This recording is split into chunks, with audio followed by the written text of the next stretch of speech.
So this morning we're going to start a unit on contracts, and that's going to take us 2 weeks. So you'll see, I'm looking at the remaining schedule, which is posted to the content module. Pull that up. You'll see we're going to do contract law this week. It's going to take me 2 days to lecture. So our discussion part of contract law, like cases and that kind of thing, that'll be next Tuesday. So you don't have to read your cases until next Tuesday. This week, the only reading that you have is the lecture outline. You see on October 30th, we will not meet in person. Class will also not be virtual. So after next Tuesday, I will make your quiz for this unit live, and you'll have between next Tuesday and the following Monday to get it done. You do not have a quiz due this coming Monday. The only quiz you have is due in 2 weeks because it's over this unit and we're going to spend 2 weeks on this unit. That makes sense. The week after that first week in November, we will do employment law. You'll have a quiz. The week after that, we're going to have a guest speaker, and then we'll do intellectual property law. Then the week after that, we're going to talk about business organizations and then also have another guest speaker. You'll see that on November 11th, our guest speaker will be live in this class, and I may have I should have a lot of my 11 o'clock class be in here with us. And then on November 20th for that guest speaker, that's going to be at 11 at my 11 o'clock class. So you guys, everybody who can, will go to the 11 o'clock class. If you can't, then I'll have it recorded and you can watch it on video. But I would encourage you to go in person, usually get more out of it that way. And then important dates, remember November 17th, that would be the last day for all of your career prep, meaning you've got 3 or 4 more weeks to get those interviews scheduled and resumes reviewed and all that. Make sure you get on the calendar of the Career Center because you don't want to wait till the end when they're out of appointments.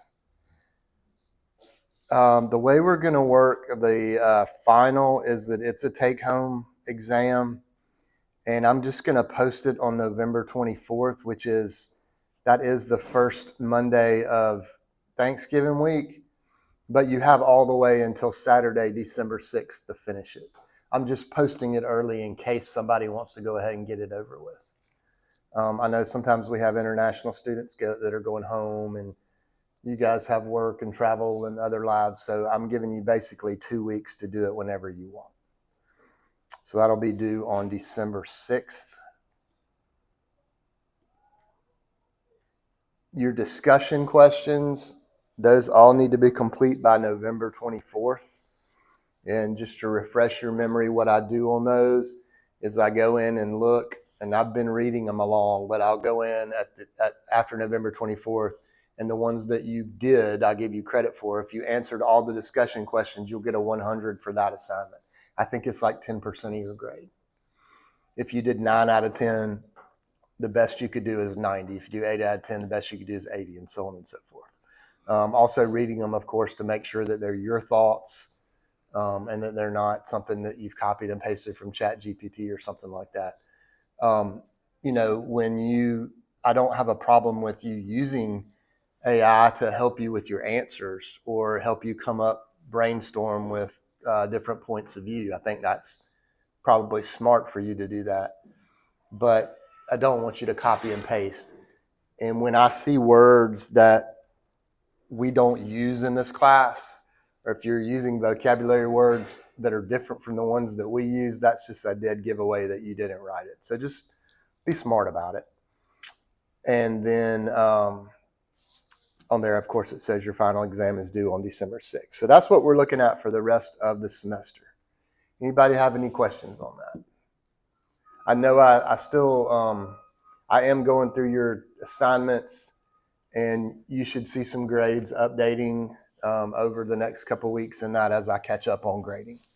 But if you have any questions about where you stand, how you're doing, anything like that, please let me know. Would much rather have that discussion now than after you see your grade and then you're unhappy with it. That would be too late. All right, if there are no questions about that, then let's get to our topic for this week, which is contract law. This is one of, I think, the more useful things that we will talk about in this class. It's certainly something that you already have practical experience with, whether you know it or not. And it is something that will come up in your day-to-day work lives pretty much no matter what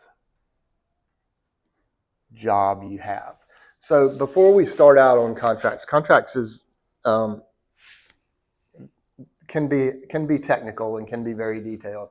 But I want to start out with some very general things about contract law that I want you to know and appreciate and sort of get straight in your head before we get into the more specific things.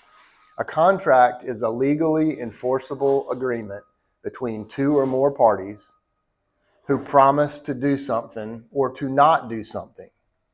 Okay, it's a set of promises that the law will enforce, that you could go to court and have the court enforce the other side to keep their promise or do whatever action they promise to do, be it perform their services, pay what they owe, that sort of thing.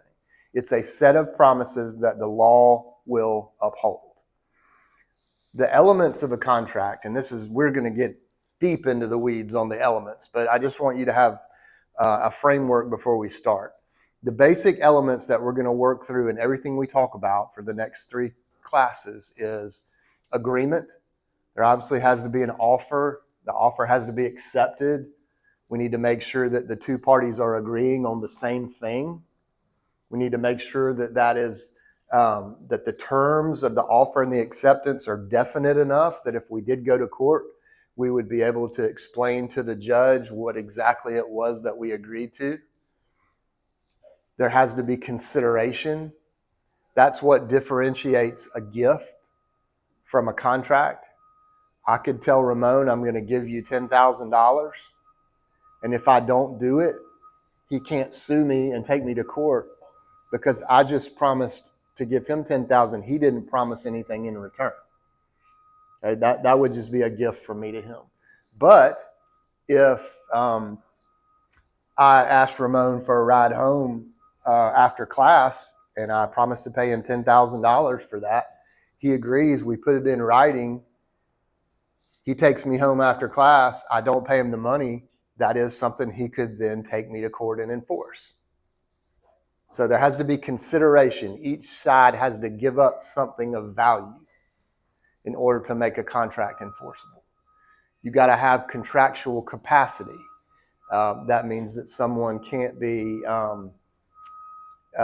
too drunk to make a contract or too high to make a contract, or if they're under the influence of some sort of medication that would make them not know what they're doing. They wouldn't have capacity. Some adults have been declared by the courts to not have the capacity to be able to enter into a contract. A lot of children under 18 don't have the capacity to enter into a contract. So agreement, consideration, capacity, and then the 4th element is legality.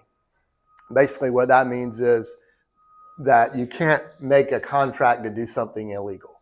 So if I hire James to kill my enemy, and I'm going to pay him $100,000 to take out my enemy, and he does it, and I don't pay him, and he cannot take me to court to enforce that contract, because even though we had an agreement, even though there was consideration, even though we both had capacity, the object of the contract was not legal. We're going to get into that in more detail. I just want y'all to have that framework in your mind as we go through this. The purpose of contract law is to establish predictability and certainty to our personal and business lives, right? We need to know that if we make agreements, that they're going to be able to be enforced. We need to know what the rules are if we break those agreements. We need to know what our duties are under there. All right, so we can plan our affairs, in business with the confidence that promises will be kept, or that if they're not kept, that we'll have some legal remedies for that. Okay? It protects expectations. It ensures that people get the benefit of the deals that they make. It encourages economic activity. I am much more likely to loan money from my bank to Mr. Lou when he comes in for a loan if I know that the contract that we make for him to pay me back is enforceable in court. Okay? If I'm worried about whether or not I could collect on that, I would be reluctant to make that deal, and our whole system of commerce would operate a lot less efficiently.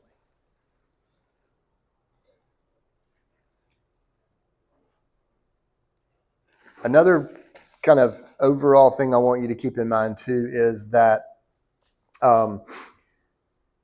we're going to talk a lot about contracts between people and contracts that have exceptions in order to demonstrate to you kind of how contract law works. All right, but not every contract in the business context is that complicated. We're going to get into some that you're like, how would this really actually ever come up? And a lot of it probably wouldn't. The reason for that is that in business, every state has adopted something called the Uniform Commercial Code, the UCC. Anybody ever heard of that? It's not exciting. I'm not surprised that you hadn't heard of that. It's one of the more boring areas of the law. But the Uniform Commercial Code is a set of laws that governs contracts for the sale of goods. And it's a set of laws that each of the 50 states have adopted the same set of laws. All right, that makes sense to us because otherwise, if I'm doing business out of Georgia with the other 49 states in the country, it is going to be a lot more difficult for me to operate if I've got to worry about the contract laws of 50 different jurisdictions. The UCC makes business easier because it means that all states are basically operating under the same framework of laws when it comes to contracts. Everybody got together and agreed we're all going to adopt the UCC, and that will add a lot of predictability and stability into business transactions across state lines. We don't get into the UCC in this class. It's a whole semester's worth of stuff. It is important because many of you will be in the business world where the UCC is going to apply to a lot of the things you do. It's just sort of beyond the scope of what we talk about in here. We are going to focus more on you learning the basics of contract law itself and not the nuances necessarily of the UCC, but I do want you to be aware. So I'm not testing you on the UCC, but I do want you to be aware that it's out there and that it gives you a uniform set of laws that apply in the business context to the sale of goods. A common misperception about contract law is that if a contract is not in writing, that it's not enforceable. There are a subset of contracts that have to be in writing. We get into that Thursday, so that's not for today. There's a subset of contracts that have to be in writing. We're going to go over those. I do want you to know which ones have to be in writing. But that does not mean that all contracts have to be in writing. We can have contracts that are based on spoken words alone. Ramon, will you give me a ride to work after class? If you do, I'll pay you $10,000. He says yes. We shake on it. We've got witnesses. We've made a contract. That's not one of the ones that has to be in writing. We also can make contracts without any words at all. So think about when you go and sit down at a restaurant. You're seated at your table, you're handed a menu, you order off the menu, they bring you your food, you eat it, you get a check. During any of that, did anybody ever say, if you bring me this food, I will pay you for it? Or if I bring you this food, you better pay me for it? We could have a totally silent transaction. I could walk into a diner, not say a word, get handed a menu, point to what I want off of it. They bring it, I eat it, they bring me the check. I've got a contractual obligation to pay for what I ate. That's an implied contract. based on actions. We're going to get into that as well. But I just don't want you to start off this chapter by thinking, every contract has to be in writing. Still, you see on the bottom of your page on that first outline, just because a contract doesn't have to be in writing does not mean that you shouldn't put it in writing, okay? Always put your contracts in writing if possible. Ramon's going to have a lot easier time when he sues me in court if he's got something in writing to show the judge. Let's say that none of y'all were in here and Ramon and I had the exchange that we had. I don't pay him. He takes me to court. He tells the court, well, Professor Tebow offered me $10,000 to give him a ride. I told him yes. We went down, we got in my car, and I took him to work. Then he wouldn't pay me. I tell the judge, I don't know what he's talking about. I just said, will you give me a ride to work after class? And he said, sure. Why not? I didn't say anything about $10,000. I'm lying. But he's going to have a hard time proving that because it wasn't in writing. Does that make sense? So again, not all contracts have to be in writing, but you should get every contract in writing. We also have to think in contract law about the idea of enforceability. So the practical considerations that come with enforceability. In other words, I may have a contract that's enforceable, but am I actually going to go through the trouble and cost and time and expense of enforcing it? Let's say that I tell Ramon I will give him $5 to take me to work after class. He says, sure, he does it. We put it in writing. I don't pay him. Is Ramon likely to take me to court? We'll ask him, you're going to take me to court over that $5? It's just $5. Probably not. You got better things to do with your time than chase $5, right? You'd have to go down to court. You'd have to fill out a complaint. You'd have to file it with the court. You'd have to show up at the court date. You could prove to the judge that I owe you $5, but is that worth your time? Maybe not. So cost of enforcement is a practical consideration. The business relationship factor is also a consideration. Sometimes it could be bad for business if you're known to be going around suing all your customers all the time. Now, if you're the business, you want to get paid, right? I mean, you want to enforce your rights, but you might be a little bit pickier about who you sue because it may be better for business to let some stuff slide. There's also the problem of proof. I talked about that a second ago with my contract with Ramon. Courts are going to want clear evidence. And if you have an informal or oral contract or implied contract, that evidence often either doesn't exist or it's subject to, argument about what it means.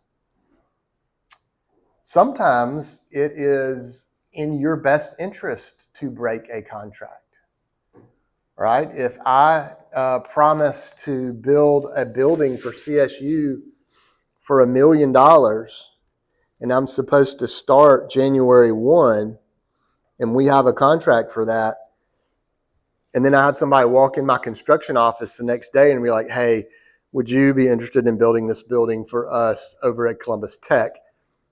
The job is 10 times as big as the one you're doing at CSU. And I say, well, I'm already under contract with CSU. I'd have to break that contract. They could take me to court and enforce it. I might still choose to do it if my bottom line comes out better.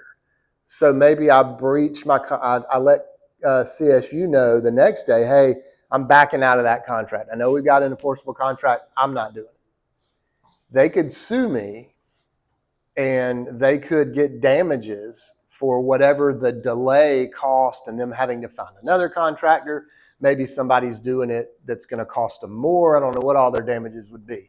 But I might make the calculation that it's still better for my bottom line to pay CSU whatever damages they have and then take on this new job where I'm going to make more money. I'll come out ahead. So that's called efficient breach. That does happen.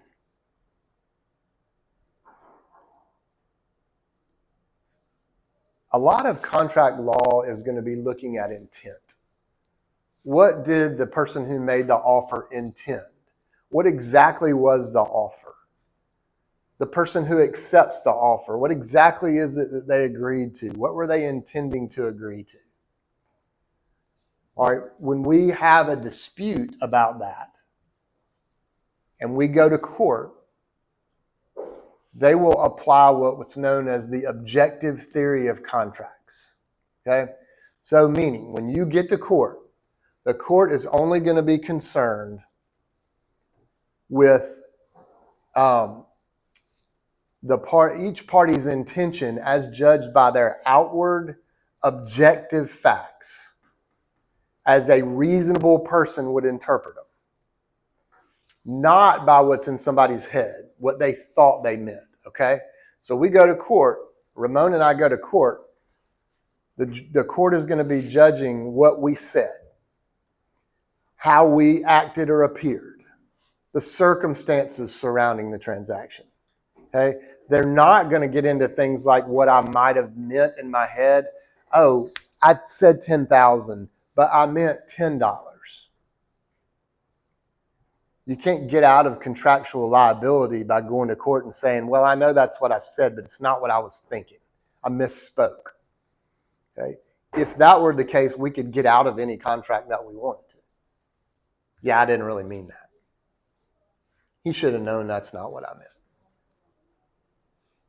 So the court is going to look at objective facts. They're going to look at the circumstances and not subjectively what was going on in someone's head. Yes, Damien. So does that mean that, like, let's say there's something in the contract that's vague that could be interpreted one way or another, like more favorably it can be interpreted one way, less favorably in another. Is that something that would be considered by the court? So if the dispute is about the interpretation of a term, they're going to have to decide, well, number one, sometimes if the terms of a contract are so ambiguous that we can't ascertain what was meant, then there'll be no contract at all. Sometimes if we're arguing about what a term says or means, then the court is going to look at the plain meaning of the language. You know, you said a part of X, Y, Z. I mean, in the industry, part XYZ is this. We're going to look at objective things like that. Does that make sense? Yeah, I think I was thinking more like let's say they agree to make payments through phases. Mm-hmm. The person who's making the payments thinks as this phase is complete, we pay, but then the person who's doing it thinks that at the start of the phase, we get paid. Gotcha. So I'm glad you brought up this point. There is no such thing as a model contract. Right. So we're free to contract however we want and make the terms whatever we can agree on. That makes it harder when we go to court because the court is going to have to be trying to figure out what it was that we agreed on. But they're only going to be able to look at what the language is and what a reasonable person would interpret that to mean. So the reasonable person standard that we used in negligence also applies in contracts. Okay? Let me give you an example. Let's say that I go to a car dealership and that's right, you used to sell cars. So you and I buy it from you. We have a written contract for the sale of this car. If there's something ambiguous in there, the court is probably more likely to view it in the context of what is normal for car sales. Okay? If I buy a car from you on Facebook Marketplace, that may be a little bit different circumstances. You're no longer this professional salesman that's deemed to know everything about it, whereas I'm the disadvantaged, maybe at a disadvantaged customer. So context matters, what a reasonable person would assume. All right? If you, Damien, offer to sell me your car, you're an adult. I don't have any reason to think that you wouldn't be serious about that. If my 10-year-old nephew comes up and offers to sell me a car, objectively, does a reasonable person think that a 10-year-old is in the position to be dealing in vehicles, automobiles? No. So intent is going to be judged by objective facts and circumstances, which would include context. All right, and that leads us into our last point, which is that the law gives us the freedom to enter into contracts however we want to, so long as it's legal. I mean, I still can't hire James to kill my enemy. All right, but as long as the purpose of our contract is legal, we can agree on anything. If I agree to pay Ramon $10 to give me a ride after class, awesome. If I agree to pay Ramon $10,000 to give me a ride after class, that's my freedom to do as an American citizen. I can make the deals I want to make, even if they're bad. Bad for me, good for Ramon. Okay? So we have the freedom to decide who we want to deal with, to decide what terms we want, whatever purposes we want. And this freedom supports our economic activity. It supports private choice.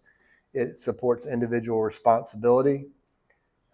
When people and companies make promises that are enforceable, then they can plan ahead, they can trade, they can invest, they can take risks that are calculated based on the certainty that agreements will be enforced. There aren't many limits on the freedom to contract. Legality is probably the biggest limit. We're also not allowed to make contracts with people who don't have capacity. So there's some limits on the freedom to contract, but largely none. Keep in mind also that courts do not rescue somebody from making a bad deal.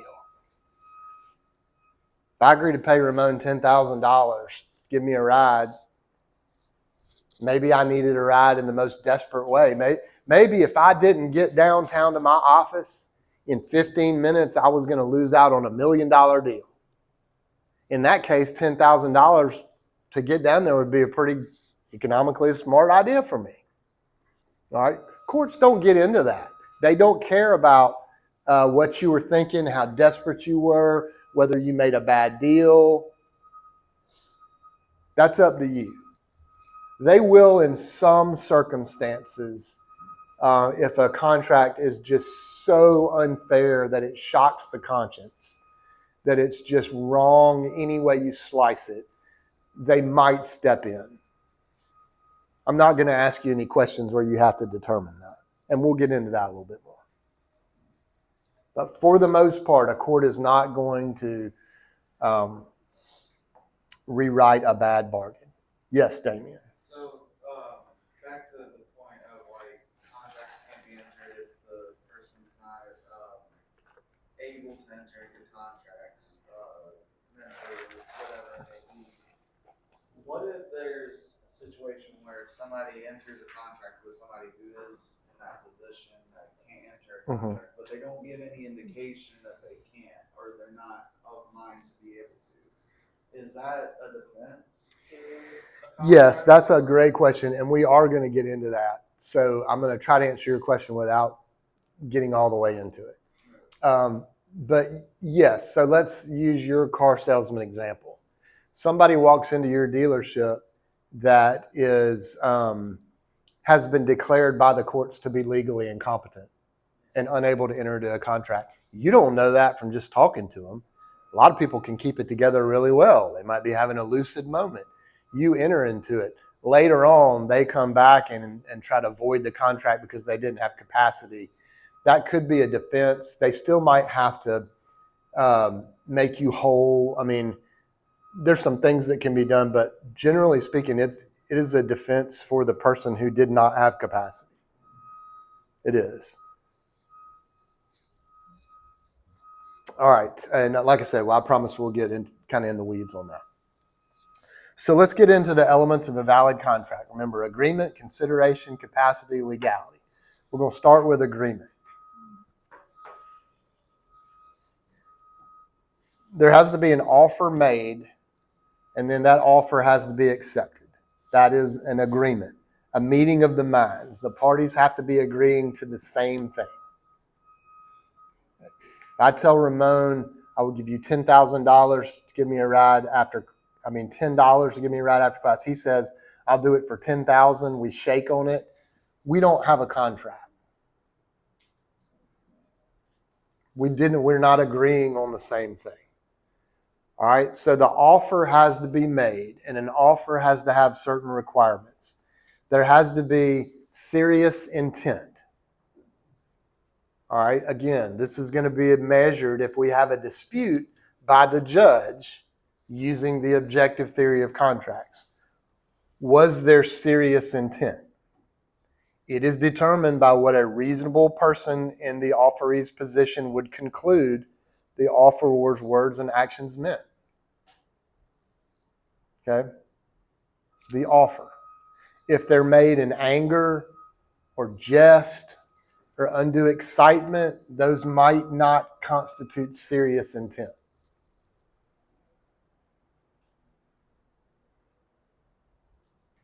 Here's some examples of when we might not have serious intent. An expression of opinion.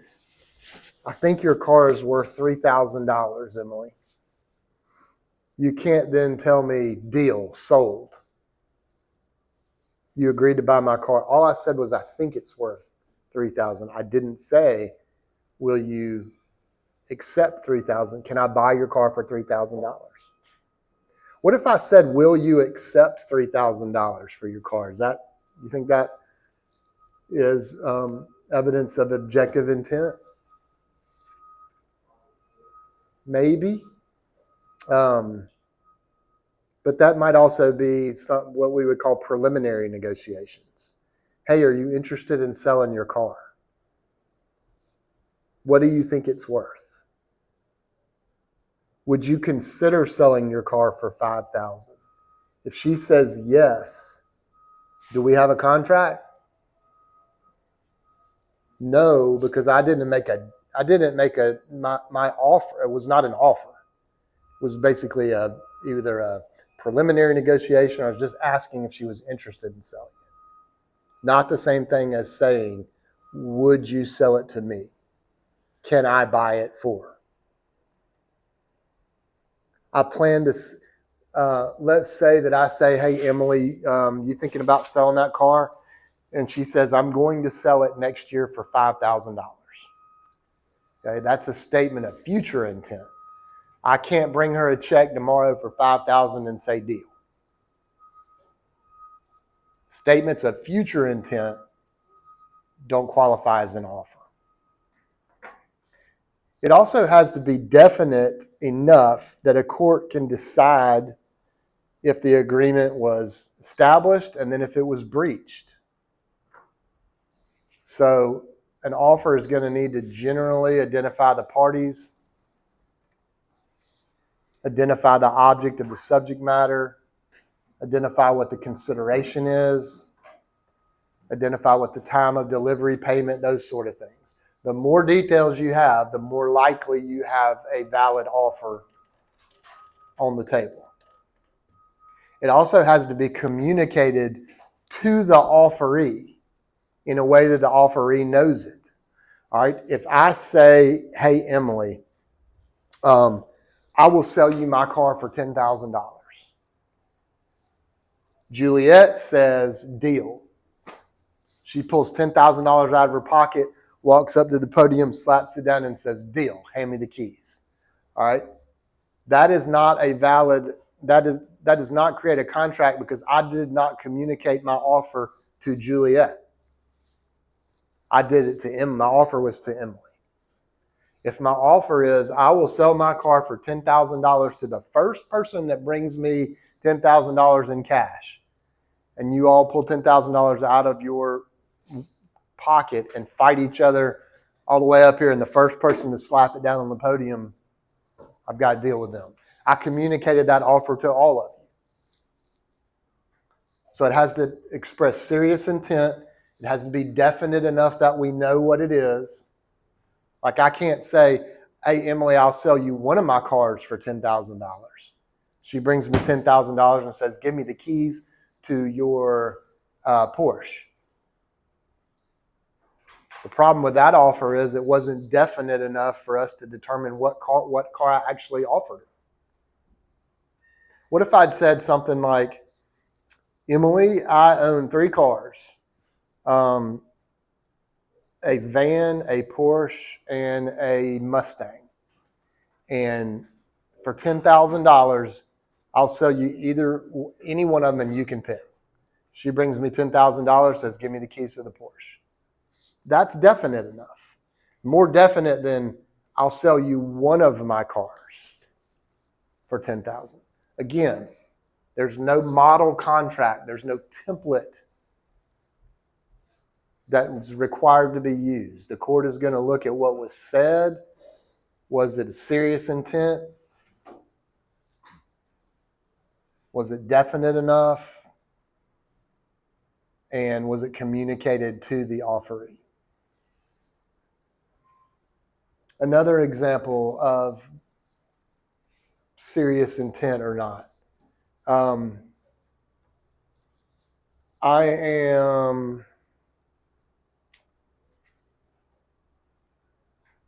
at a used car dealership and I'm offering to sell my car to the people there. That's a lot more evidence of a serious intent given the context and circumstances than it is if I'm at the bar on Friday night and it's 2 a.m. and I'm hammered and I'm standing up on a table offering to sell my car to somebody. Okay? Those facts and circumstances don't lend themselves to serious intent. All right. How can an offer be terminated? So if I make an offer, I can also withdraw the offer before it's accepted. Once it's accepted, that's too late. But I can terminate an offer in different ways. One that I could just say, to make it clear, I could revoke my offer. Ramon, I'll give you $10,000 to give me a ride after class. Ramon says, let me think about it. Or Ramon says nothing. By the end of class, I was like, I take that back. I don't need a ride anymore. There's nothing for him to sue me on. He didn't accept before I terminated the offer. So I can always take an offer back before it is accepted. There is an exception to that, which is if consideration is given to hold an offer open for a certain period of time, then I might have to wait that out. Here's how that might look. This happens a lot in real estate contracts. I would like to, Miss Loretti owns a piece of property that I want to put apartments on. And I offer to buy it from her for $1 million. And she has not accepted it. But I want there to be 14 days that I could have to change my mind. But I'm going to pay her. No, let me tell you, I said that wrong.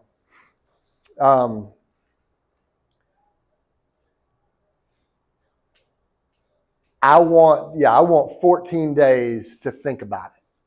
So if I just tell her, hey, I'll pay you $1 million. I want 14 days to think about it.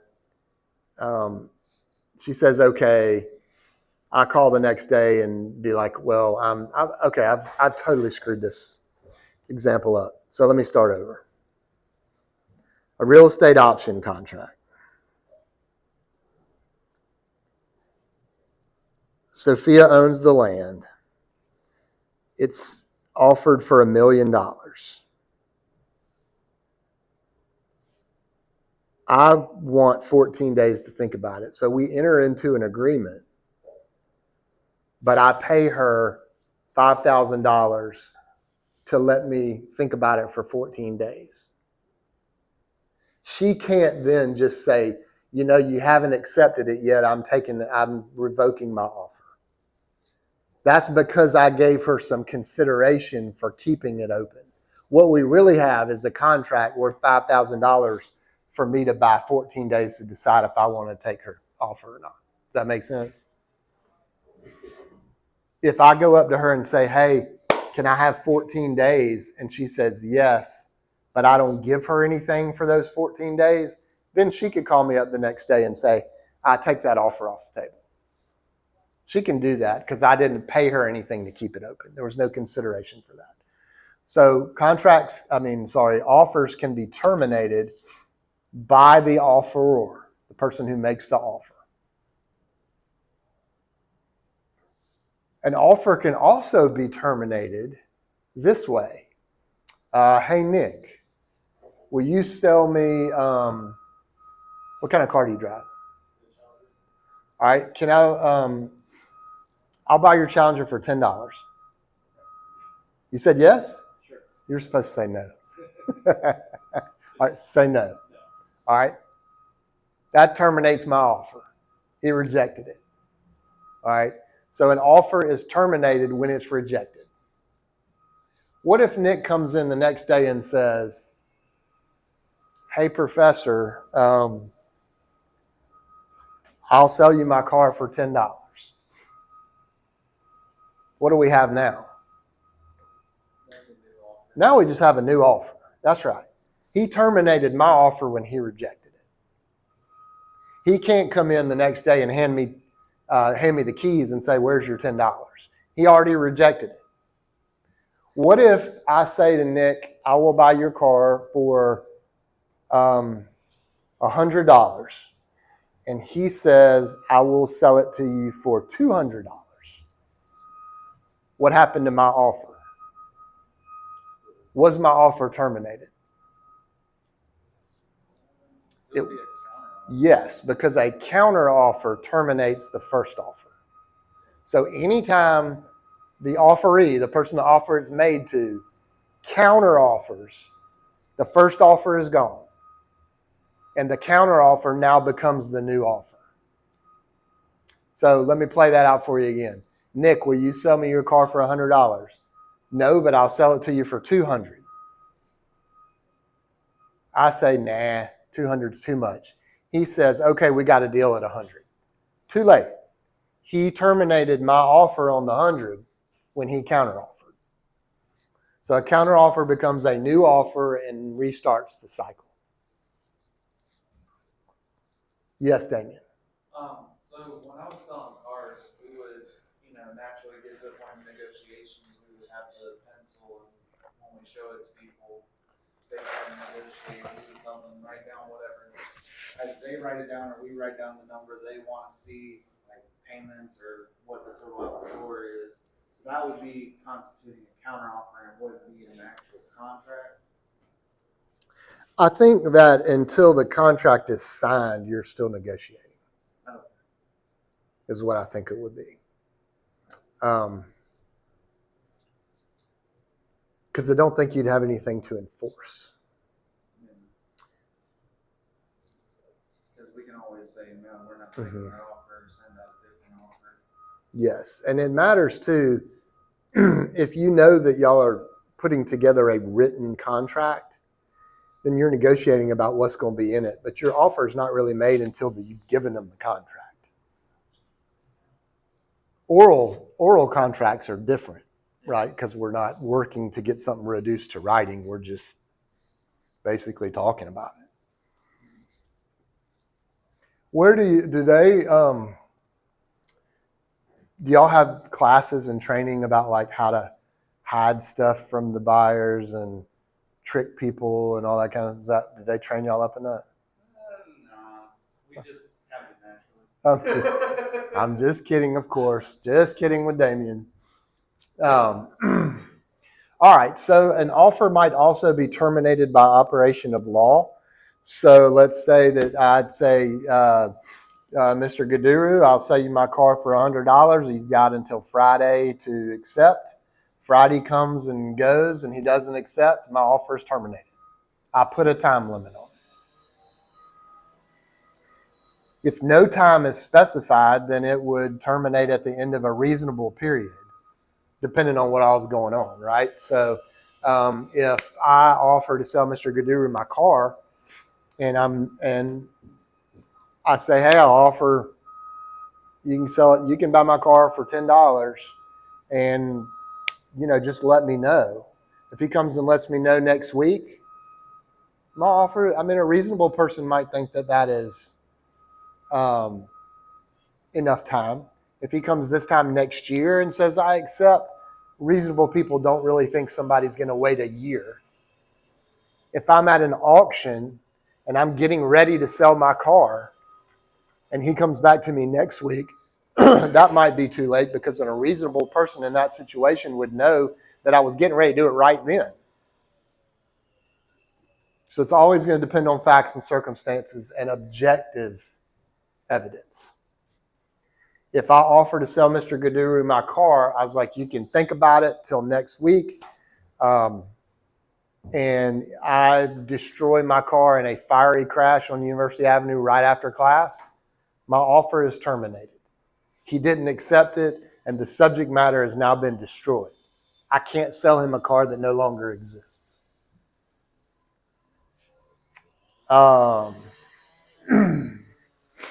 If the law changes to make something that we agreed upon illegal, then that terminates my offer.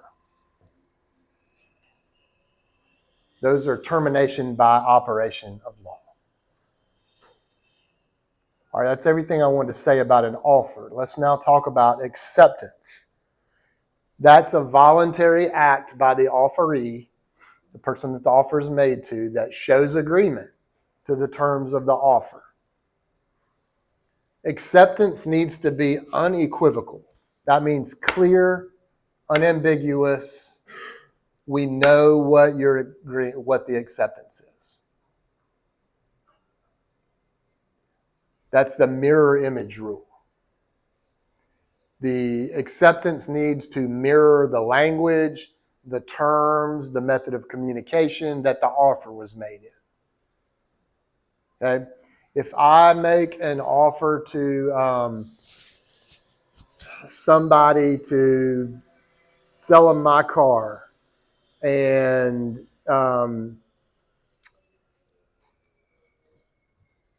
trying to think of a cleaner example. I'll buy it if you put new tires on it. It's a conditional offer. But let's say that I offer you to sell my car, and one of you brings by my office, one of you slips a note under my door that says, let's do it. Is that an acceptance? That doesn't mirror the terms. It's not clear enough for us to understand what it is they're accepting. If you write deal, Luis, and you slide a note under my door that says deal, sign Luis, you've not mirrored my offer. You would need to say you have a deal for the sale of your car for $10 or whatever. All right, so the acceptance needs to somehow mirror the offer in a way that we can understand that it's clear what they're accepting. Let's do it, deal, things like that aren't clear acceptance. Silence is generally not going to be sufficient to be acceptance. I can't say, James, I will sell you my car for $10 million, and if you don't say a word in the next 10 seconds, then you have accepted. All right? I don't get to do that. Silence is not acceptance. We can communicate acceptance in ways other than saying, you have a deal, let's shake on it. Right? So if I say, Luis, you have a lawn care business, and I say, hey, I would love to hire you to do my lawn. I'll pay $500 a month. All you got to do is come a couple times a month, clean my yard up, do the mowing, whatever. The next thing I know, you have mowed my yard. Okay? You've accepted my offer by performance. So sometimes performance could be acceptance.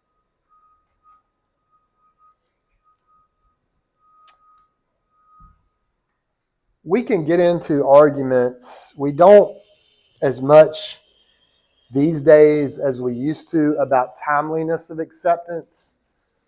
Think back when most business was done by the mail, right? Then we had issues with when something was put in the mail, when it was postmarked, when it was received. Louise, you're laughing at that, right? That's the old Stone Age, the old days. That it was the old days. All right, now we're more likely to text or email. We have instant communication. So if I offer to sell Emily my car and she writes on a piece of paper, I accept your offer to buy your car. It's definite. It meets all the requirements of an acceptance. And she puts it in the mail and I don't get it for 3 weeks. That's going to be a valid acceptance. It's probably not the best way these days to go about making sure that your acceptance is in there and ensuring that your contract got made, but it's valid. If she sends me a note by a carrier pigeon, that's not probably reasonable. If she sends me an acceptance note in a language I don't speak, we may have problems with that. Okay? This is why I said at the beginning of the class, if you can get it in writing, put it in writing. We are a lot less likely to disagree or have some sort of dispute over what the terms are if we have it in writing. It doesn't solve the problem altogether, but it does help. Yes, sir. So I got a scenario. Hit me. It might be realistic or not, but All right. me and Levi bet that Atlanta will make the playoffs. Okay. $50, and if they win the Super Bowl, it's $100. It's another. So it's 100. two-way bets. All right. So if we actually write that down. So I'm gonna be a man of my word. what's the problem with that bet? It's not legal. Oh yeah. Right. That's right. If you're in a state where gambling is legal between individuals, then you have that in writing, that is enforceable. Okay.